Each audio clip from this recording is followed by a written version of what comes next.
Life میں جتنی بھی پرابلمز ہیں ان کا سلوشن جو ہے نا وہ پرووائڈ کر دیا جائے. اور یہ جو وظیفے ہیں سبحان اللہ یہ قرآن و حدیث سے ثابت وظیفے ہیں, اور اگر ہم ان وظیفوں پہ اور ان اعمال پہ عمل کریں گے تو انشاءاللہ ہماری زندگی میں سکون, چین, اطمینان بھر جائے گا اللہ اور اس کے رسول کے وعدے کے مطابق. تو we all will be tested in life. نو کامیابی کے وظیفے, پہلی بات تو یہ ہے کہ اسلام اللہ اور رسول کی باتیں ماننے کا دین ہے, منانے کا دین نہیں ہے.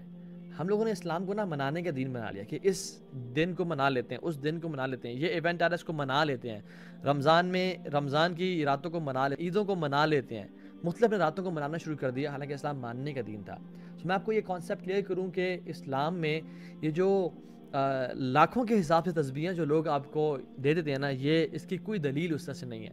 آپ کو پتہ علماء تو یہ بھی لکھتے ہیں کہ جو میکسیمم اذکار جو کوانٹٹی وائز جو اللہ نے سب سے زیادہ دفعہ پڑھنے کو بولا وہ کیا ہے 100 سے اوپر اذکار سنت سے ثابت ہی نہیں ہے.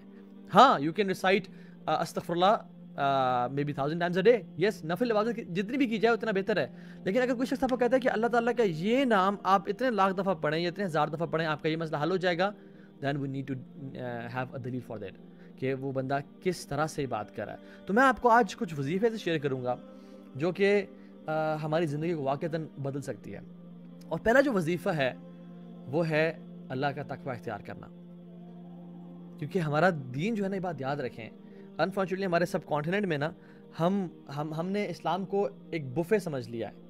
میں جس چیز کو چاہوں اٹھا لوں, جس چیز کو چاہیں چھوڑ دوں. اسلام از ناٹ اے سیلڈ بار اور اے بفے کہ جو چیز مجھے پسند آ رہی میں اس کو اٹھا لوں اور جس کو میں پسند نہیں آ رہی اس کو میں چھوڑ دوں. ہم کس طرح کے مسلمان بن چکے ہیں کہ آج رات جی ناچ گانا ہوگا عشاء کی نماز کے بعد, نمازیں بھی پڑھنی اور ناچ گانے بھی کرنے ہیں. دن میں ماں جی قرآن بھی پڑھ رہی ہیں, تہجد بھی پڑھ رہی ہیں, لیکن جب بیٹی کی شادی کی باری آتی ہے تو ڈھولکی بھی چل رہی ہے اور مہندیاں بھی چل رہی ہیں اور ڈانس پارٹیز بھی چل رہی ہیں اور سب آپس میں جو ہے نا میوزک بھی پلے کیا جا رہا ہے, وچ از کمپلیٹلی حرام, اور سب کچھ کیا جا رہا ہے کیونکہ وہ چیز مجھے نا پسند نہیں ہے تو اس لیے میں اس کو چھوڑ دوں گا. حالانکہ اللہ تعالیٰ ہم سے کیا ایکسپیکٹ کرتے ہیں, یا ایھا الذین آمنوا ادخلوا فی السلم کافہ, اے لوگوں جو ایمان لائے ہو ادخلوا فی السلم کافہ, اسلام میں پورے کے پورے داخل ہو جاؤ. یہ 50-50 دین نہیں چلے گا, یہ بفے کا کانسیپٹ اسلام میں نہیں چلے گا. ایک اسپیشل ساتھی ہونا ہے, وہ یہ کہ تمہارے ہر کاموں میں تمہاری میں مدد کروں گا, تمہاری مشکلوں کو میں آسان کر دوں گا, تمہاری پریشانیوں کو میں دور کر دوں گا, تمہارے دکھوں کو میں ازالہ کر دوں گا, تم متقی تو بن جاؤ. this means وَاعْلَمُوا أَنَّ اللَّهَ مَعَ الْمُتَّقِينَ. اور دنیا میں تو اس کے لیے آسانیاں ہوتی ہی ہوتی ہیں, مشکلات کا حل ہو جاتا ہے. یہ آپ کو وظیفہ بتا رہا ہوں جو کہ سبحان اللہ اتنا امپورٹنٹ ہے کہ میں اور آپ اگر ہم اس وظیفے کو پکڑ لینا, تقوی کا وظیفہ, کہ ہم واللہ ہماری زندگیوں میں آسانیاں بھر جائیں گی اتنی کہ ہم کبھی امیجن نہیں کر سکتے. اور آخرت کی زندگی کیسی ہوتی ہے, دنیا تو اللہ تعالیٰ سنوار دیتے ہیں, اور آخرت کیسی ہوتی ہے, وَالْآخِرَةُ عِنْدَ رَبِّكَ لِلْمُتَّقِينَ, کہ جو آخرت ہے تمہارے رب کے نزدیک وہ متقیوں کے لیے ہے. اصل جو کامیاب لوگ ہیں وہ متقی ہیں. اور یہ بات یاد رکھیں, the foundation of رزق is تقوی. ہمارے جو رزق کی فاؤنڈیشن ہے نا وہ تقوی کی بنا پہ ہے. جو شخص چاہتا ہے اس کا رزق بڑھے, جو شخص چاہتا ہے کہ اس کا رزق میں برکت آئے, جو شخص چاہتا ہے کہ اس کا رزق میں کنٹینیوٹی آئے, وہ اللہ کا تقوی اختیار کرے, کیونکہ وَمَن يَتَّقِ اللَّهَ يَجْعَل لَهُ مَخْرَجًا وَيَرْزُقْهُ مِنْ حَيْثُ لَا يَحْتَسِبُ. جو بھی اللہ کا تقوی اختیار کرتا ہے اللہ اس کے لیے مخرج بنا دیتے ہیں, اس کو وہاں سے رزق اور روزی دیتے ہیں جہاں سے اس نے کبھی امیجن نہیں کیا ہوتا. یاد رکھیں جو رزق ہے نا ہمارا وہ اسی طرح اللہ تعالیٰ نے لکھا ہے جس طرح ہماری موت لکھی ہے. موت ہمیں مل آ کے رہنی ہے. کیا موت ایک سیکنڈ آگے اور ایک سیکنڈ پیچھے ہو سکتی ہے؟ نہیں ہو سکتی. ایک سیکنڈ اور آگے اور پیچھے موت نہیں ہو سکتی. اسی طرح سے رزق بھی ہمارا 1 روپیہ اوپر اور 1 روپیہ نیچے نہیں ہو سکتا, جو ہمیں مل کے رہنا ہے. اللہ کے نبی فرمایا صلی اللہ علیہ وسلم فرمایا کہ have taqwa of Allah subhanahu wa ta'ala and seek it beautifully. Seek what? Rizq. Beautifully. Because what is with Allah subhanahu wa ta'ala can only be attained through his pleasure and obedience. And don't let its delay cause you to sin. اس رزق کا جو delay ہے تمہیں گناہ پہ مجبور نہ کر دے, رزق تمہیں مل کے رہے گا. ایک شخص تھا جو کہ عرب کی بات ہے کنویں میں گر گیا.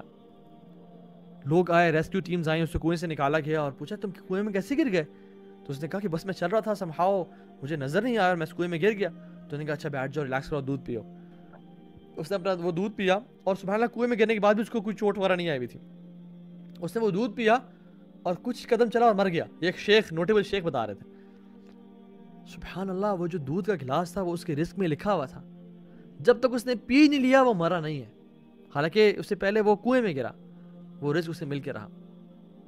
اسی طرح سے جس طرح موت آ کے رہنی ہے اس طرح رزق بھی مل کے رہنا ہے، جس طرح موت لکھی گئی ہے نا اللہ نے اسی حساب سے رزق لکھا ہے، مل کے رہے گا۔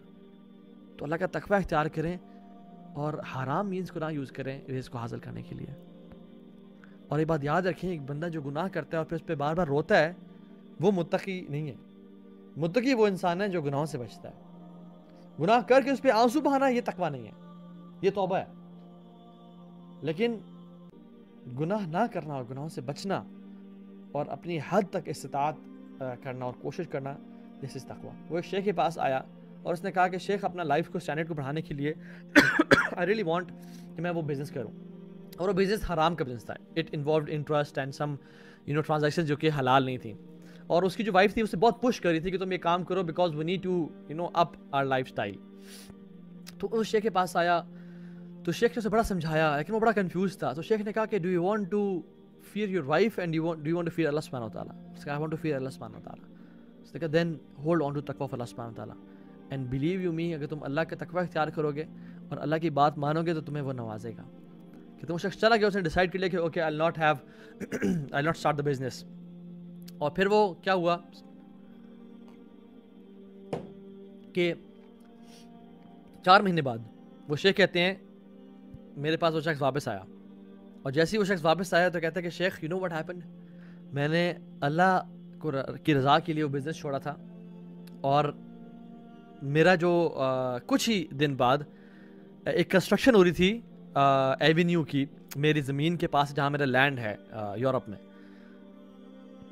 اس کنسٹرکشن کے دوران جو کنسٹرکٹرز تھے وہ میرے پاس آئے اور کہا کہ زمین آپ کی ہے، انہوں نے کہا جی، تو انہوں نے کہا ہم بہت سارا ریت کا جو ایک ڈھیر ہے یہاں پہ رکھنا چاہتے ہیں and we will pay you rent for it. اور کہتے ہیں انہوں نے ہمیں رینٹ دینا شروع کر دیا and they give me $500 million for many months, کچھ مہینوں کے لیے وہ ریت کا ڈھیر وہاں پڑا رہے گا اور ہم آپ کو $500 million دیں گے۔ اور پھر کیا ہوا سبحان اللہ، شیخ اسٹوری یہاں پہ اینڈ نہیں ہوتی، ساتھ ہی کچھ لوگ تھے جو کنسٹرکشن کر رہے تھے، اور ان میں سے ایک شخص آیا میرے پاس اور کہا کہ میں آپ سے یہ ریت پرچیز کرنا چاہتا ہوں، جو کہ بیسکلی تھی میری کسٹڈی میں اور وہ میں اس کو سیل کر سکتا تھا اکارڈنگ ٹو مائی کانٹریکٹ۔ تو کہتے ہیں کہ وہ مجھ سے وہ ریت پرچیز کرنا شروع ہو گیا، کہتے ہیں and with in these 4 months I earned $1 million $1 million of cash. سبحان اللہ، دس از دا بینیفٹ آف ہیونگ تقوی آف اللہ سبحانہ وتعالیٰ۔